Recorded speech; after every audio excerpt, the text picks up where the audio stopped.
Good evening, ladies and gentlemen. This is Harry Muppet. Welcome back to another Starcraft 2 Daily Masters. It is game number 4 in the Grand Final series between MMA and Life for the WCS Global Finals of 2014. Now, Life won the first 2 games, then MMA came back in the 3rd game and won. It did a absolutely beautiful job. Some great drops, little niche drops on this ledge overhanging the expansion, which Life couldn't get to easily, and yeah, just overall MMA just did a fantastic job.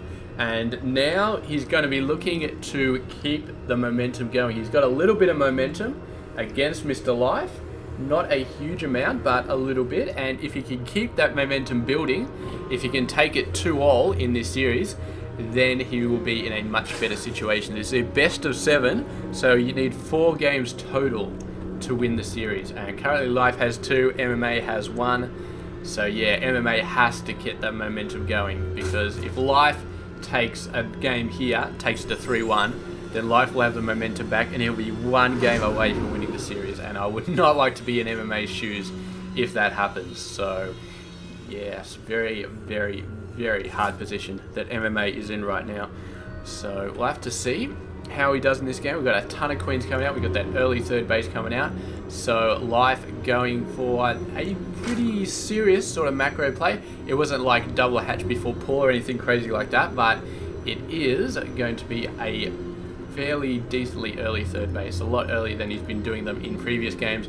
So obviously getting the macro out nice and easily, and definitely wants to be ahead of Mr. MMA in terms of the macro in this game, because MMA macro was really good last game. It probably didn't have more workers than Life or anything like that, but he had close to the amount of workers that Life had, and that is when a Terran player starts to get scary. If he's got anywhere near the Zerg amount of workers, like within 5 workers or something like that, then that's a little bit scary.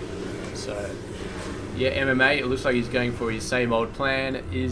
No, he's not actually going for a medevac drop by the looks of it. He's pushing out with the Hellions nice and fast, getting that onto there. Oh, this is going to be good. Looks like Banshee play or something like that going on. And yes, it is, and the Overlord is going to scout it. Yes, the Overlord scouts it. Starport with a tech lab, and that is it. Life has seen the plan right there, and whether or not MMA is going to change it around now, or if he's going to continue to go for the Banshee. It looks like he's going to stick with it, and yeah, I don't know. I don't know if it's a good plan to stick with it, because the Banshee, I mean, once Spore Crawlers are up, the Banshee is not going to be that useful. It's going to be useful out on the field to kill roaches, sure, but against anything else, yeah.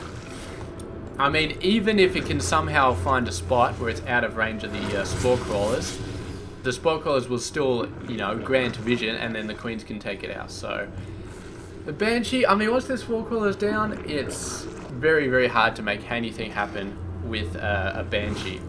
You're kind of just sort of scooting around the edges, trying to get that 1 kill of the workers mining the gas. It's kind of like when you're a Protoss and you have an Oracle, just trying to get that little bit extra. You don't really get a slaughter, you just get itsy bitsy pieces every now and then.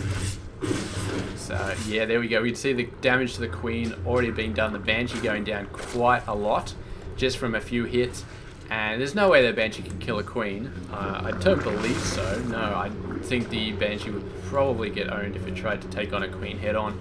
And of course, if the pressure gets too much, you can always move a 2nd Queen over to that location, which is quite easy to do. But Life with 4 Queens out in the middle of nowhere, just, I don't know what the hell they're waiting for, but they will be dealing with Hellions, and if there's an armory soon, they could be dealing with Hellbats. And this amount of Hellbats versus this many Queens, I don't know who would win, but I could not definitively say that either player would get owned, because Hellbats are very, very scary. When they start ganging up on Queens, they can take them down pretty fast.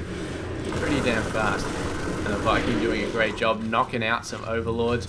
He needs to be worried that he doesn't get supply capped with all those guys coming in. There we go, the Banshee going around the left-hand side. Might be able to snipe some gas mining workers. Does get one of them. I believe that's his first kill. So yeah, overall, Spore Crawlers are out. Banshees don't get to do much. They're only really, really good against like roaches and stuff like that out on the field. We'll be able to have a nice crack here though. The Queen's being forced to run after it, so he's going to get some help off there. Medevac boost. Yeah, I thought that was like a Nidus swim for a second. I was like, oh, that's going to be crazy. But no, just a medevac boost being highlighted on the map. Apparently that only gets highlighted for the commentators, people watching the replays, stuff like that. So yeah, pretty awesome stuff. We've got 2 more hatcheries coming up, like a macro hatchery over there as well. Got those Hellions coming out. Ling, oh, the Ling runs away, the Hellions. There we go, finally see it. And a nice drop over here, but Life so on top of the map awareness. Just totally knew those guys were coming. Or even if he didn't know those guys were coming, he knew that this area was open to an offensive. So yes, definitely owned them away. The Viking, not doing too bad. He's got 1 kill so far. I assume that's the only Viking. Yes, and no Vikings have died. So that guy's only killed 1 Overlord so far. Life obviously has tucked them away quite nicely. Drop tried to get some stuff done, but didn't really happen. I'm sure he'd love to be sniping some Queens at this point in the game. He's obviously got Marauders, so sniping Queens would be beautiful, especially when they put themselves out on the map like that. But yeah, Queens are being a little bit too cagey, and there are Banelings out on the map right now. This is nice, but I don't think they're going to get the hatchery down in time. I don't think so. Look at all the Lings swarming in. No way, they just go right into the corner. Had a tank as some backup, which is nice. Oh, the tank in range of the Queen, but there's just so many Banelings and Lings on the map. I'm really not sure what can happen here. He's got a lot of defensive forces down there. So they actually are protecting the tank, and this starting to look okay. Here we go. There's a mother of all flanks coming in from Mr. Life, owning all sorts of stuff with the Banelings and the defensive forces. Getting a little bit owned here, but still that hatchery is going to go down. And yeah, so it's, yeah, he destroyed that hatchery, but the hatchery wasn't like anything major, I think. I don't think he was going to be mining there anytime soon.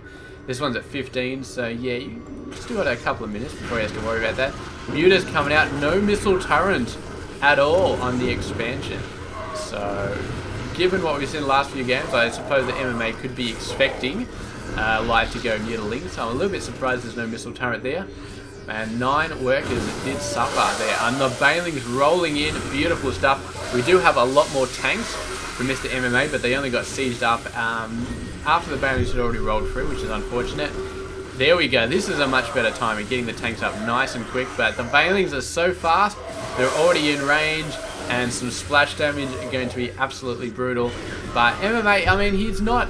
I wouldn't say that MMA is getting owned here. I'd say that he's still doing some pretty good stuff. The tanks are starting to pull their weight, sort of, but they are extremely fragile when Lings get close to them, and the Lings are getting close to them time and time again. So tanks as a long-term strategy, I'm not sure if they're the way to go here, but I think he needs something, because these Banelings are rolling in, doing a sensational job. Maybe pushing out a little bit harder with Widow Mines.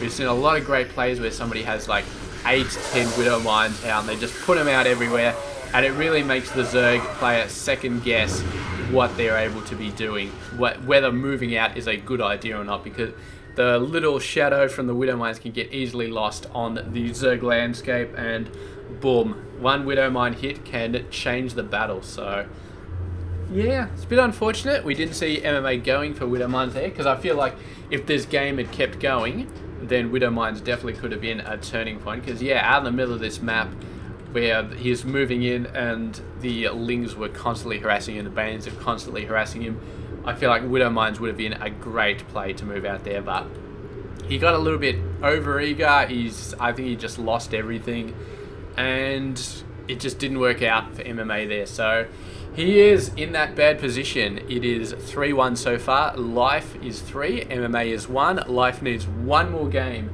to take out this entire tournament. I think that prize pool is like 100 grand US or something like that, so it's absolutely insane. Second place is 50 grand. So both of these players are going home with a whole wheelbarrow full of money, but yeah, first place, man. I mean, there's second is second and first is first, and that's all there is to it. So we're going to be checking out next game to see if Life can nail the coffin in, or whether MMA can hold on. He just needs to hold on. If he gets another game, it's 3-2. and MMA is a little bit closer to taking this out. So we'll see what happens. Game number 5. I will catch you guys tomorrow with that game. Stay tuned.